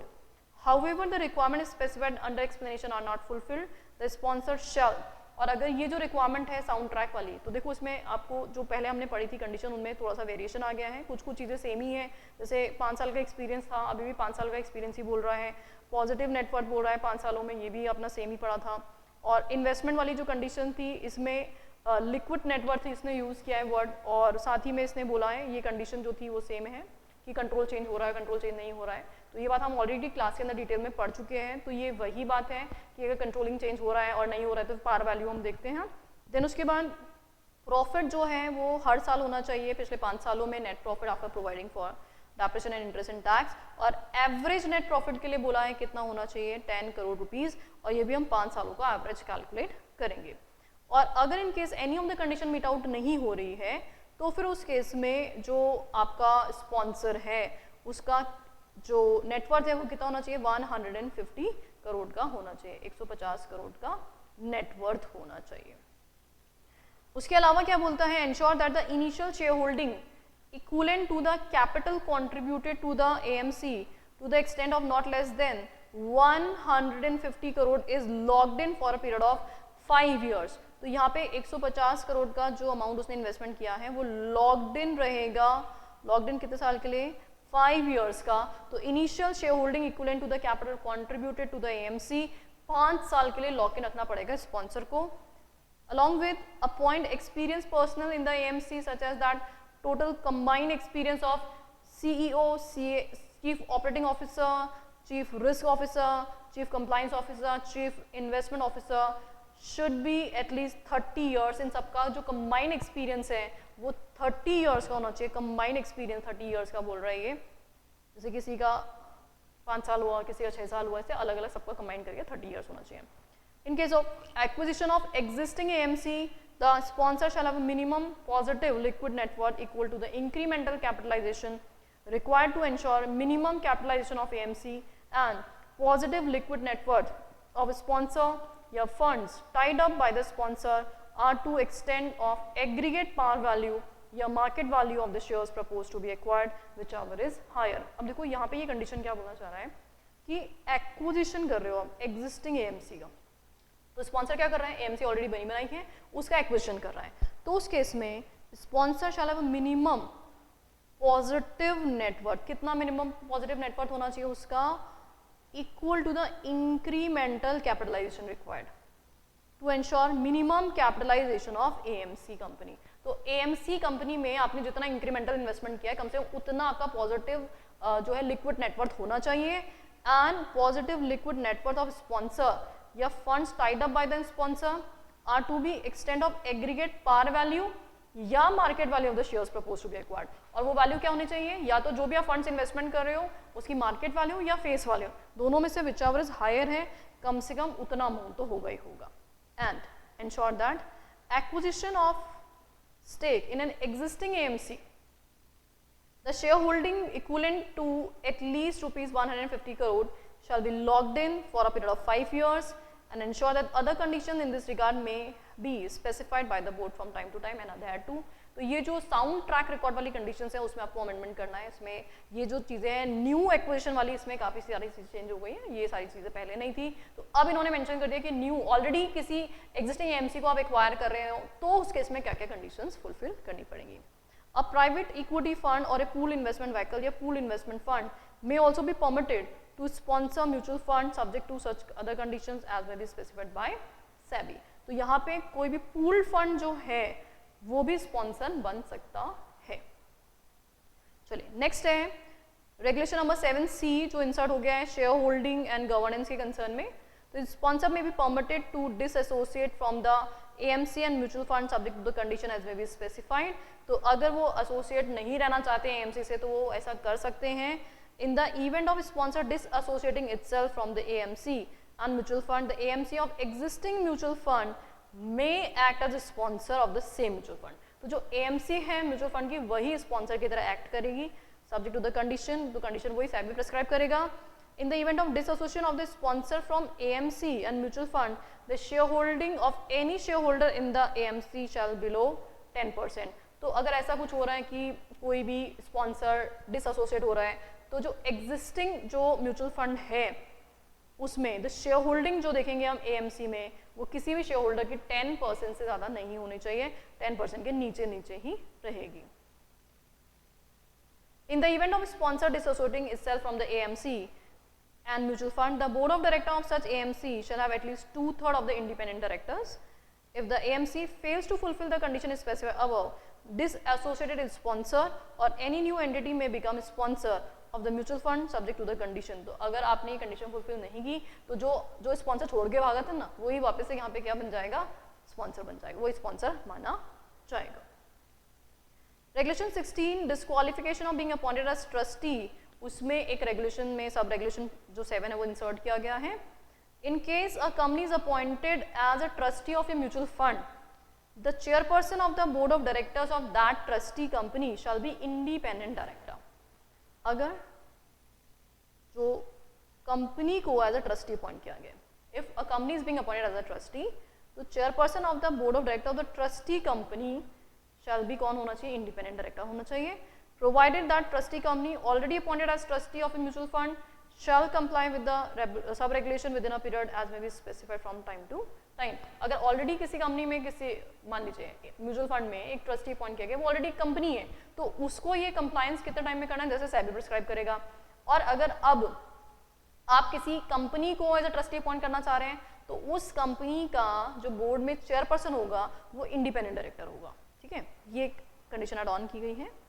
और 31A pertaining to the in principle approval from the recognised stock exchange, ये substitute हो गया है। इसमें क्या बोला गया है, for listing of units of scheme of mutual fund on recognised stock exchange, the AMC of that mutual fund shall take all necessary steps and obtain in principle approval from the recognised stock exchange the manner as specified by the stock exchange. तो वही इन principle approval as usual जो हम सब में पढ़ते हैं, तो यहाँ पे वही मैनर प्रिस्क्राइब जो भी होगा स्टॉक एक्सचेंज जैसा बोलेगा वैसा आपको एप्लीकेशन लगाना पड़ेगा। और 31B जो है वो उसमें भी क्या चेंजेस आए हैं, before listing of units of any scheme of mutual fund on recognised stock exchange, AMC of that mutual fund shall execute an agreement with the stock exchange. तो लिस्टिंग से पहले लिस्टिंग अग्रीमेंट तो करना ही पड़ेगा आपको, right. तो ये कुछ चीज़ें यहाँ पे सब्स्टिट्यूट की गई है। और म्यूचुअल फंड में जो मेजर अमेंडमेंट है वो साउंड ट्रैक रिकॉर्ड के कंसर्न में है, तो वो हमें थोड़ा ध्यान देना पड़ेगा। तो ये सारे अमेंडमेंट हैं जो इस अटेम्प्ट के लिए एप्लीकेबल रहेंगे। तो all the very best to all of you, अच्छे से पढ़ाई करिए और एक बार अमेंडमेंट्स को जरूर ग्रो थ्रू करिए। Thank you.